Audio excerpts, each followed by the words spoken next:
Welcome back in the secondary studio. Eric Arnold here. It is wee hours of the morning, Tuesday, March. It's March. Doesn't feel like March, but it is March 2nd. So we're here to give you some picks. College basketball, we have 9 games? 9 games here for Tuesday. So let's get to it. Some days I don't during my work day. I may not say anything at all. It may just be, me reading or researching or doing whatever. And then there are these days like today where I talk all day long. So I'm kind of talked out. Don't have a lot to say here. So let's just go through it. I'll put up the latest Sunday disaster. I skipped Monday. I just, I'm worn down. I needed a couple days off. And we're not winning, so it's no fun doing these videos. But, I soldier on in search of it. In my 30-year quest for it. If you don't know what I'm talking about, I said in a previous video that it occurred to me that, the people that win in sports handicapping, they have it, an undefinable sixth sense that enables them to smell out when, a team is going to unexpectedly play well or a good team is unexpectedly going to shit themselves. I don't have it. I never have had it. I have not found it. I've been searching for it for 30 years. Search goes on in my white whale. But so Sunday, 2-3, another losing day. Something occurred to me, I guess, at some point. It does seem to me that these underdog teams, the team no one wants betting wise, the not the public team, a lot of those teams seem to be covering, and I'm starting to look for that. Normally I would think that would be right up my alley, but I don't know, not this year. For some reason it seems like I'm on a lot of public teams this year and I'm getting buried by them. Here we had Butler. That's not a public team. They won uneasily. Maryland was not the public team. They won uneasily. Then, of course, I just said I was going to blind homer this one and just take Ohio State. Well, gee, go figure, that didn't work. If I just, stuck with the non-public team theme, I would have had a winning day. Iowa covered easily. NC State, they won but didn't cover. They let me down. And then, the one game that was clearly, had a public team and a non-public team. The public team crushed South Florida, and I had South Florida, so that was it, 2-3. But, like I said, the search for it goes on, the never-ending search for it. So we have 9 games here. I have no confidence in any of these, which I guess is okay because I actually thought over the weekend I had some winners, and it turned out to be an abject disaster. So, the fact that I really have no confidence in these picks, does that mean that they're going to win, or does it just not matter what I do? And if you're wondering why the hell should I be watching this guy who just loses, hey, if someone's losing consistently, and you're not a complete loser yourself, then all you gotta do is just do the opposite of what I'm saying, and you should be I bet there's somebody watching this channel that's cashing money.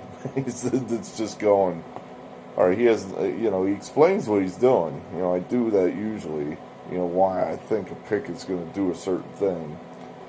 So, if you have it, then you should be listening to me going, all right, that makes no sense at all. He doesn't know what he's doing. I'll just take the opposite of that one, and that's probably a winner. I myself will sit there sometimes with a game that I have chosen and think, this one has no chance. I have no chance. And usually I'm right on that. I'd sit there and go, I'm dead. I have no chance on this one. I have the wrong side. And usually I'm right on that. Of course, it's too late to switch it, but alright, let's finish. Let's go. Can someone explain to me why this game's at 5 o'clock? I didn't even bother to look it up. It was just so annoying. I just didn't even look it up. You know, here you got one of the biggest games all year, and it's being played at 5 o'clock on a Tuesday. Jesus Christ. Anyway, I took West Virginia. Bob Huggins has stuck it to me all year long. I've played against him all year long. He's covered, I think, every game that I played against him.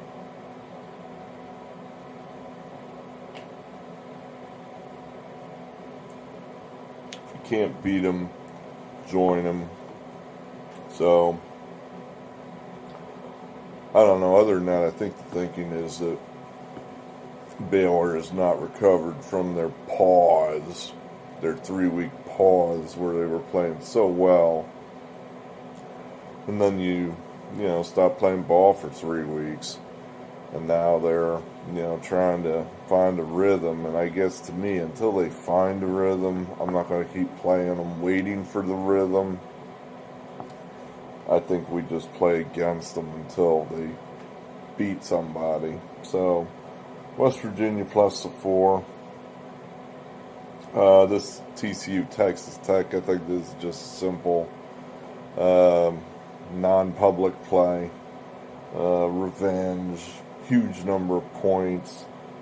Texas Tech doesn't score that many points. TCU maybe goes in there and loses by 10. I think this is just me going back to, usually if I need a win, I just fade Patrick Ewing, and it generally works. So, Xavier, beat us over the weekend. We had Creighton. Xavier got it done. Xavier still needs a few more wins if they're going to get in the tournament. So, just on a need-to basis, Xavier needs this game more than Georgetown.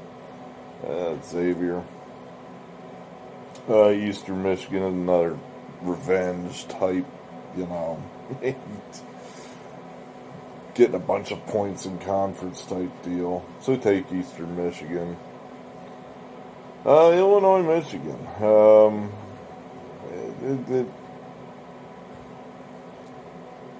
Illinois is missing DeSomu. Although I did notice, it seems like lately, teams that are losing somebody, generally that's that freshman. They seem to just bounce right off that. I kind of think like Duke started playing better when, what was his name, Jalen Johnson, is that it? When he decided, that's it, I quit, I'm going pro. They started playing better. Auburn had a real nice game beating us after Sharif Cooper basically said, that's it, all right, I had my 4 games in college, now it's time to be pro. Tonight, Nebraska destroyed Rutgers, and that was after their best player quit. So, I don't know if the Illinois is going to miss the zone.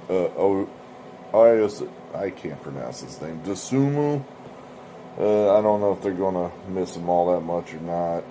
I guess I'm just thinking Michigan, I'm going to just stick with them until they get beat. They seem to be on such a roll right now. How do you get off them? So we'll just stay with Michigan. Fresno State, it's kind of Boise should, played 2 very tough, close games against San Diego State, lost them both, probably played themselves out of the tournament with those losses. They needed one of those games.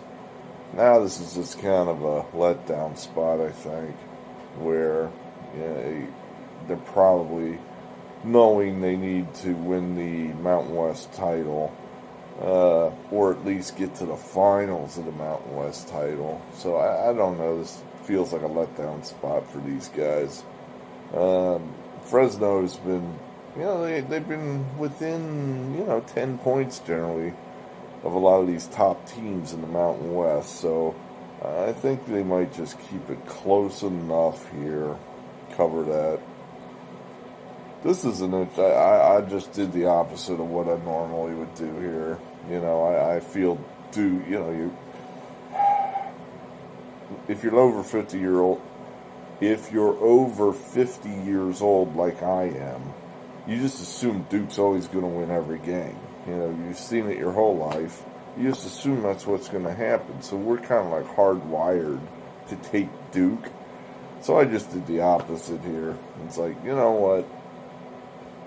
Just going to take Georgia Tech.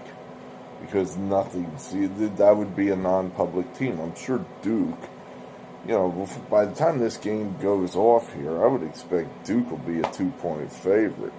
Yeah, it's just a guess, but I would play, if you're taking Georgia Tech, I would wait to bet that game.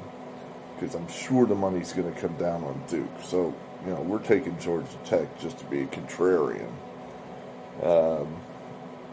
Kind of like the next one. I mean, we're going to take Indiana. That's somewhat of a contrarian deal here. Everybody thinks Indiana's totally dead.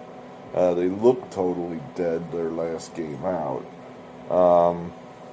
But Michigan State's no house of fire either. So you might get a huge effort here out of Indiana, just trying to one last ditch effort to save their season. So we took Indiana. And then lastly, again, contrarian play. Kentucky, I'm sure they're going to be favored by the time this game tips off.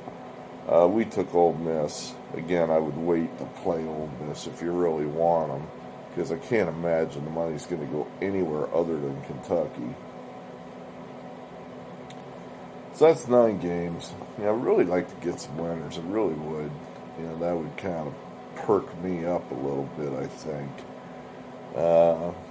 But, like I said, for the moment, I've kind of identified that it just seems like whatever team has the least amount of tickets or money bet on it, that seems to be the team that's covering.